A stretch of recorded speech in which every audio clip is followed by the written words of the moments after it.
Well, good morning, everybody. It's interesting sometimes you can just pull up an animation of the wind field across the planet, and if you've seen it enough, you'll just start to diagnose all of the major, pattern pieces going on right now. I want to do that for you for a moment here. So this is what we're looking at.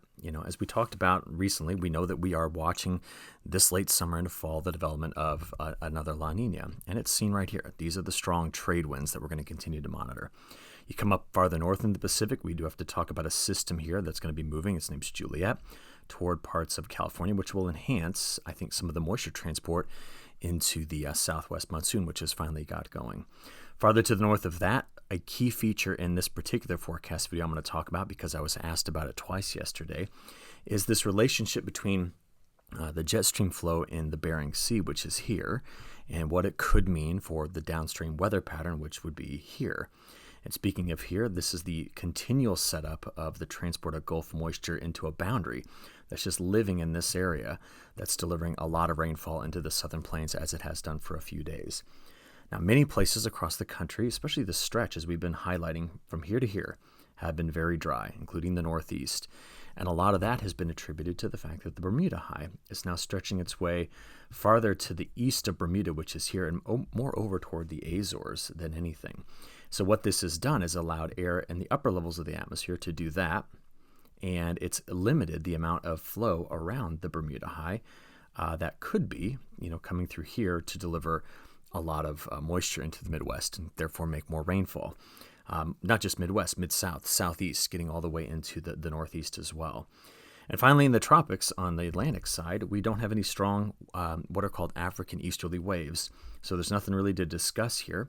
Plus, all the best rising motion due to these trade winds over here is happening by Indonesia or the Indian Ocean and not happening in this part of the Atlantic. In other words, there's a bit of a cap on the upper levels of the atmosphere. And then Matt hit on it at the end, or in his video yesterday. The death zone of the Caribbean with this strong trade winds means you're not going to get any sort of organized convection that has the ability to sit still and deep in its own set of, or its own area of low pressure. Instead, it's creating a beautiful Tejano wind right now going through, the Tejano Pass. That's just amazing. And I didn't even touch the Arctic, which is going to become a much more important factor going forward. So what has this been doing? Well, lately, we've been watching radar data like this, right? We've seen heavy rains move through this area. We've got more storms coming up through New Mexico into parts of Colorado, which has had some tremendously heavy rains as of late. We've seen the front part of our Florida delivering some heavy rainfall. We've seen the southwest monsoon extending all the way throughout the Intermountain West, and it's raining pretty heavily in places here across the Pacific Northwest, especially Idaho, early this morning. We see storms coming off the Sierra Nevada, very, very classic southwest monsoon feature. Like I said, it's 45 days late, though. Another neat thing, though, with all the cooler air running to the east, we actually saw some lake enhancement of the rain showers. You can see them, even early this morning coming off of Lake Ontario. And that's going to be a factor we'll talk much more about as we get into our cold season, November, December, January, with lake effect snow. But let's leave that for winter going forward. So it's just fun. Sometimes the pieces kind of fit together and they're fun to explain. So let's get into this. Recently, we've had quite a bit of rainfall last 72 hours as we've watched a low curl up here. That's what's brought in the frontal boundaries that you see here, one of which is stalled in this area, has brought in some light showers across the Great Lakes, enhanced by the lakes. You can see the boundary stalling itself out over parts of the southeast, really over Florida, delivering some locally heavy rain. And then here's your monsoon. Let's take a closer look at the precip out west just in the last 72 hours.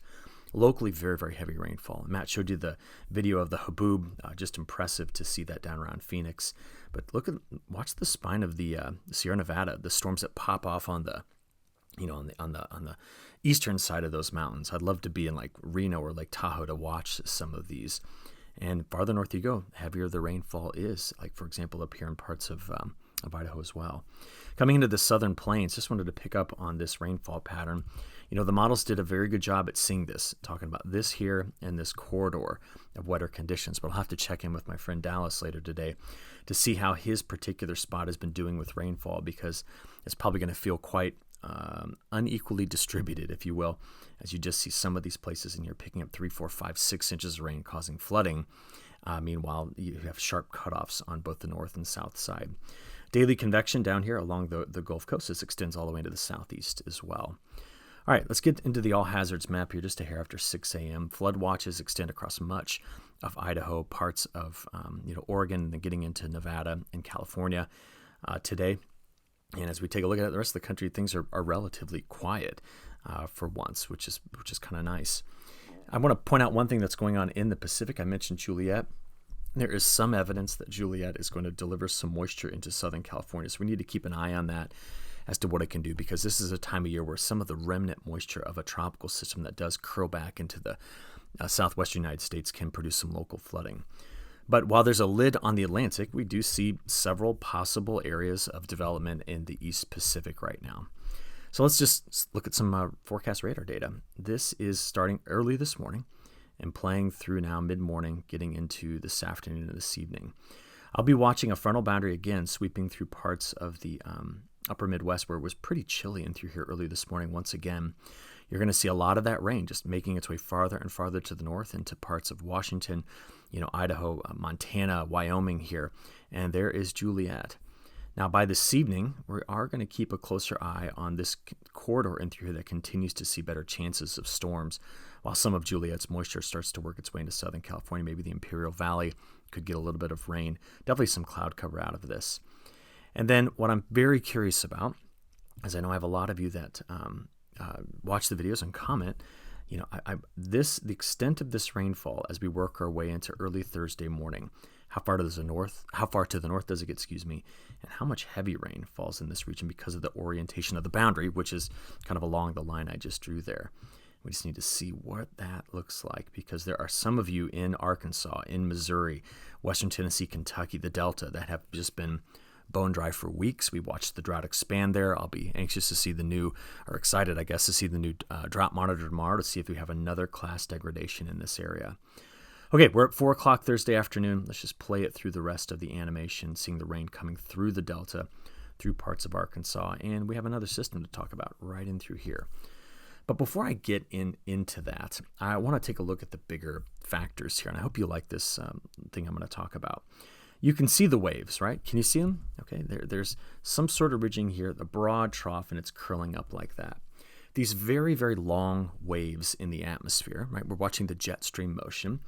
One of the first people to define and describe them is a famous meteorologist named Carl-Gustaf Rossby. He's got his own Wikipedia page. And I'm going to be honest, this guy is fascinating to study.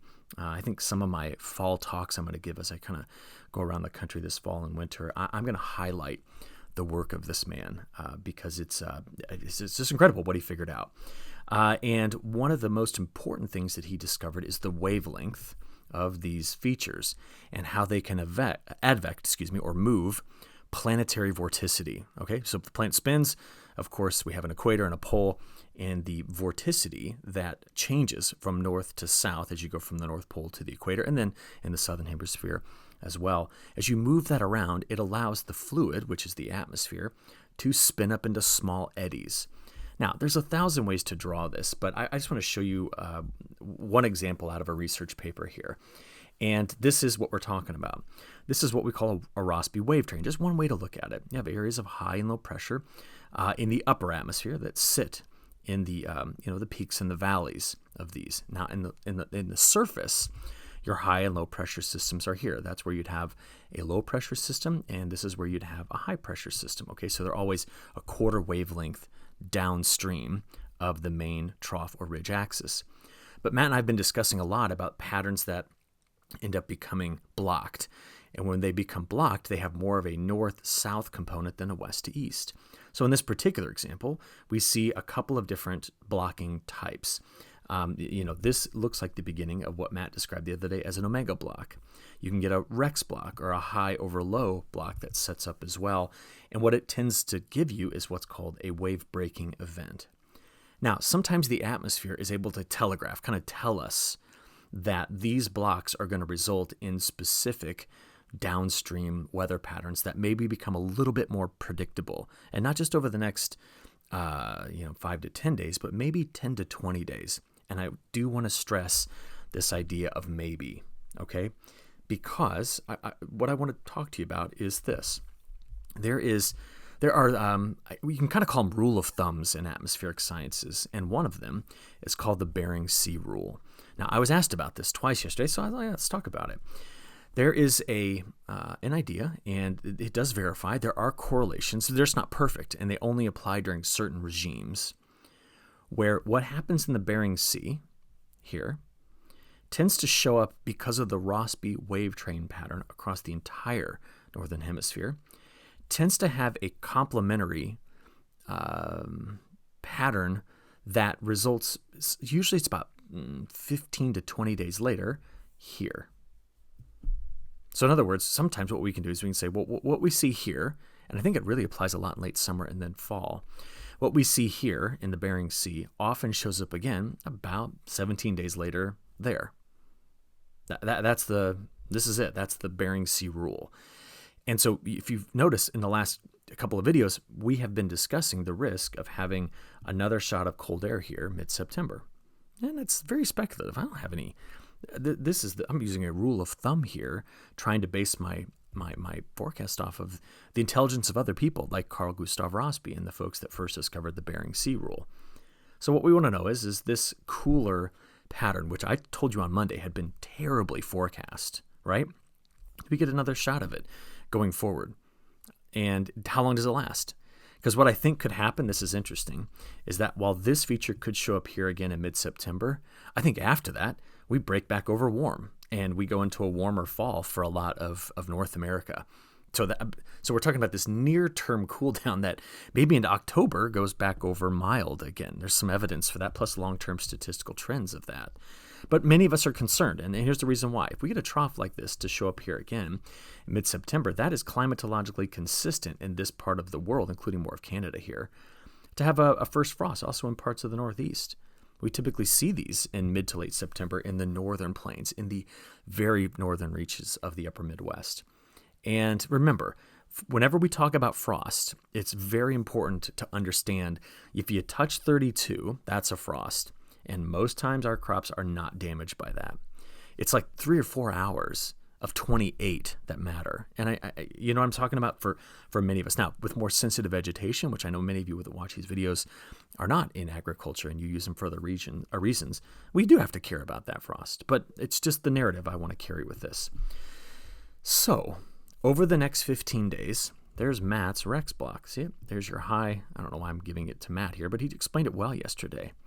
And because of that being a prevalent factor, we do see this, especially in the near term. And what I want to know is, for the 15 days that follow this, can you see it? It's just off the page. It starts here and it starts here and continues there. Is that indicating that the 18, 19, 20 days from now, that this has some persistence to it and it comes back? Now that's the entirety of this narrative. So if I show you something, if I went back to 17, 18 days ago and just look at the beginning of the month, the 3rd through the 7th, guess what? We had this trough, which right now is sitting here. See what I'm saying? So there are times when the Rossby wave train, if you're curious, it looks just like this right now. Whoa, went a little bit too high there. That Rossby wave train is showing some subseasonal guidance. That's the way to think about it. So what I'll be watching for is this. This is the upper level high pattern now. Look at these troughs coming out of the Bering Sea, just living here while big ridges are rolling across parts of Canada. And they reinforce. Look at the high. In fact, there is the omega block Matt was discussing and the downstream trough that results. Okay? And it seems to want to go by next Tuesday, Wednesday, Thursday into that Rex block, high over low setup. But anytime we have that happening here, you're going to have a deep trough happening there. So that's Thursday, September 4th. And we just go forward. And overall, the pattern washes out a bit in the ensemble, as it normally does.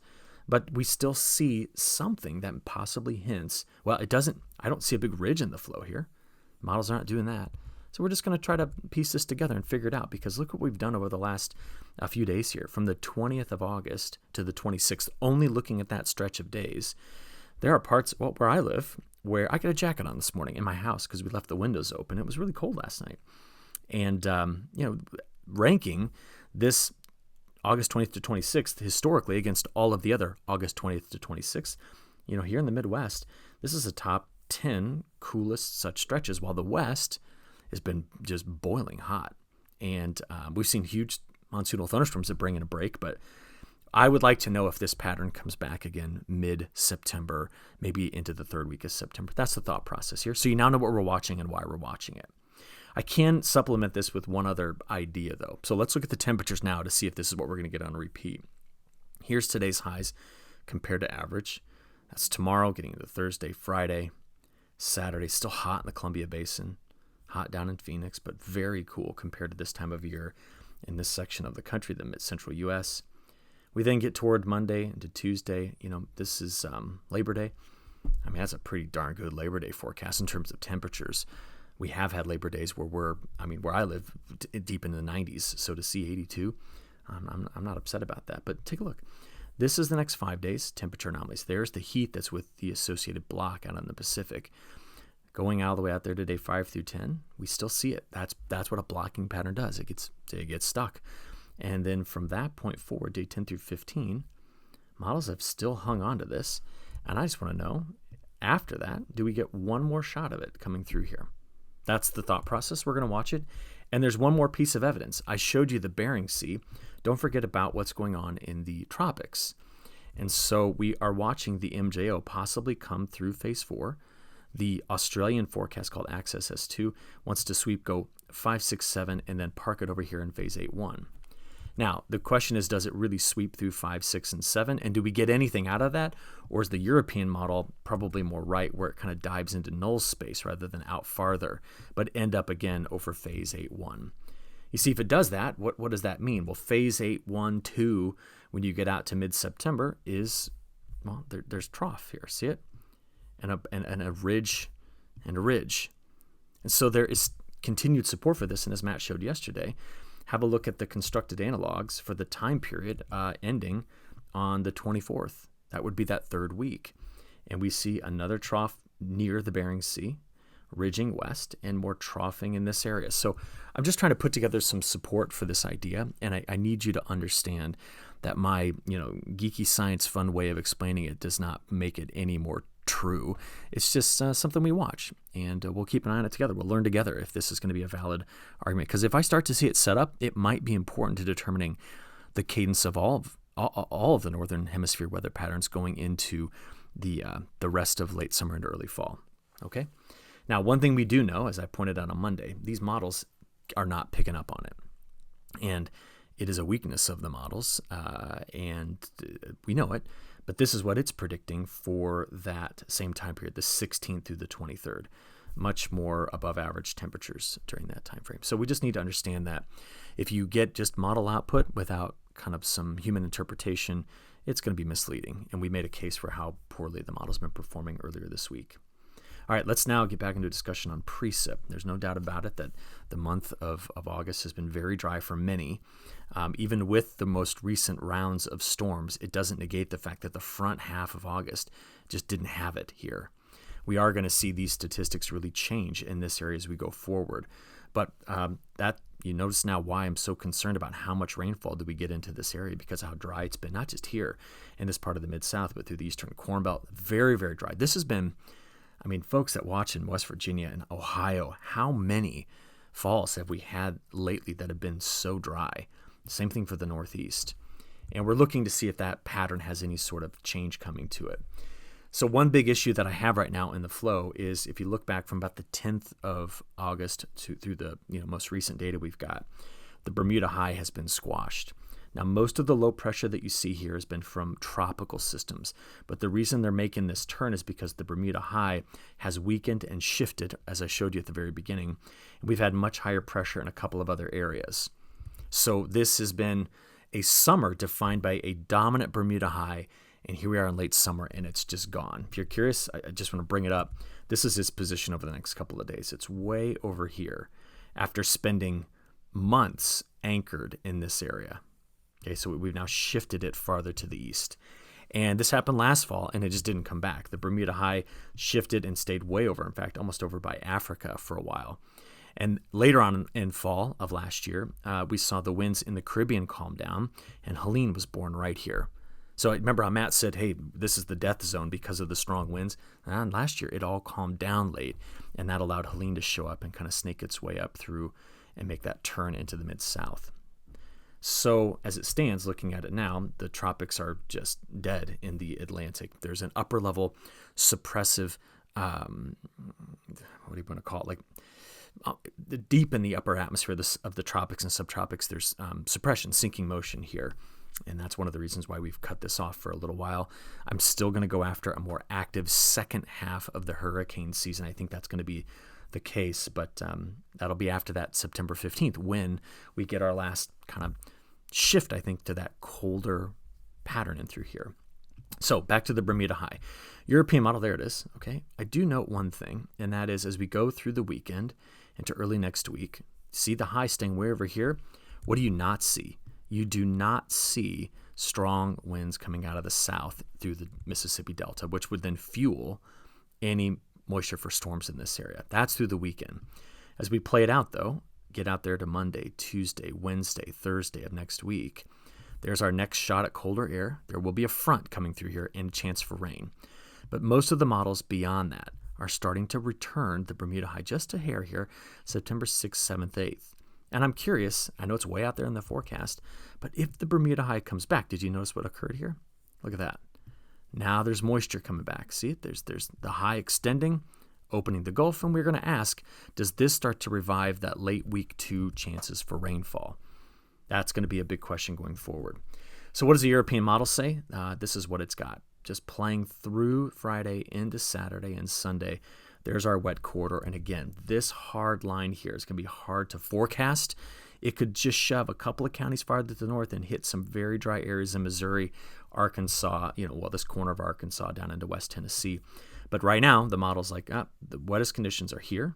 Again, this is coming out of the monsoonal flow. This is along that frontal boundary that's just stuck. And this is Juliette's moisture trying to work its way in. Okay, that would be through Sunday, early next week. Remember, there is a front coming through. Tuesday, Wednesday. See it coming through the Midwest? And as we go farther out in the forecast, look at that. There's some good draw on moisture here. And then we see, remember I told you that September 7th, 8th, 9th, another frontal boundary trying to come through. Now, if I'm here or in this part of Illinois, man, we are just left in a whole pockets of Pennsylvania. You then see western Nebraska or this whole sector of the Canadian prairie just left out of the flow. And that's why there's continued risk of that particular area being dry. But I would like to do a little model comparison here because there's something else that shows up in this forecast. This is through Wednesday into Thursday this week. There's our next front, bringing in some much-needed rain if it can get here. Farther to the south, there's that sharp line, but the heavier rain. Again, where are we in time? This is Thursday. This is just the next 48 hours. And as we play it forward, look at the rain coming into parts of the plains. Heavier rain here. Daily storms down across the southeast. This is by Saturday into Sunday and Monday. Now, what is interesting for me is as I play it out farther, both models are attempting right here. There it is. Wednesday, September 3rd into the 4th to draw up another low around the Hudson Bay. And what I wanted to show you was there is some snow in this, according to the European model. And you can also see it here in the GFS. And that's only goes out 10 days. That's the next big push of cooler air that we're going to be thinking about coming through here. Probability-wise, over the next 10 days, we are drier in this section of the Canadian prairie. We are drier here. This is the chance it's staying under 1/10 of an inch and drier in the mid-Atlantic. Okay. California, you're going to be wet along the Sierras and farther inland, and this is what's going on with Juliette. If we flip this over and go back to that 0Z run and show you who's got the highest probability of being wet over the next 10 days, well, where our lows curl up here, where that boundary is parked, there it is, and look at some of the monsoonal showers and storms coming through here in Juliette. And if we're looking for really wet conditions, that's the probability of 2 inches. And this is going to be meteorologically very interesting, but very frustrating for folks in and around this particular band of very heavy rainfall coming out of Kansas into the southwestern part of Missouri into Arkansas on who's going to get that heavy rain and who is not.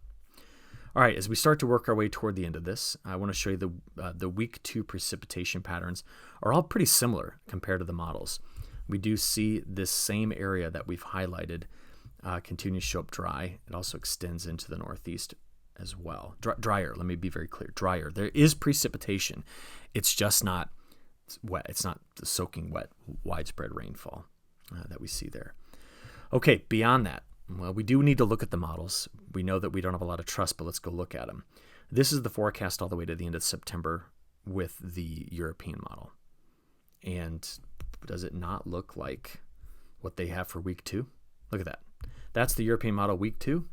This is the European model all the way out to the end of September. It's got like the same thing, which means it is not seeing these events that could break the pattern apart, like I mentioned earlier with the Bering Sea rule. If we flip it over to the GFS extended, that's what it has for September. Okay? That's all we need to say about it. The other part of the world we need to talk about is I did get some clarification yesterday on South America. We can see that we are getting over here in Indian region 1+2, cooler ocean temperatures in the last week. We mentioned earlier in the week, this is the cold water that was churned up by Aaron and now Ferdinand. But this is what we're going to pay attention to for South America. As we think it through, South America right now sees wetter conditions throughout much of Argentina, but no early start to the monsoon. And what I discovered yesterday is Paraná, which is here, can plant on September 1st, which is just a few days from now. I've heard that Mato Grosso can plant on September 7th, and I think it was Goiás can plant on the 14th, and I think everybody can plant after the 14th. So just something to think about. Likely, if this forecast verifies, we're not going to get much done here because it is drier. But it's just to make a point here, if we go down to South America, and you look at their rainfall forecast for September, look at this. That's the GFS forecast. It's trying, as you saw in the models, to bring in some wetter conditions east, but certainly not into the areas I just highlighted that are expecting rain. That's the GFS forecast.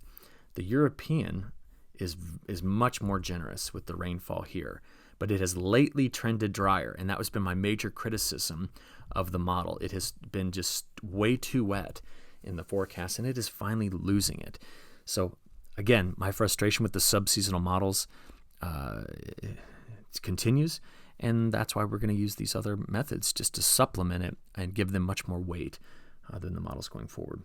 So that's what I've got. Matt will pick it back up tomorrow, and you all have a good rest of your day. Thanks.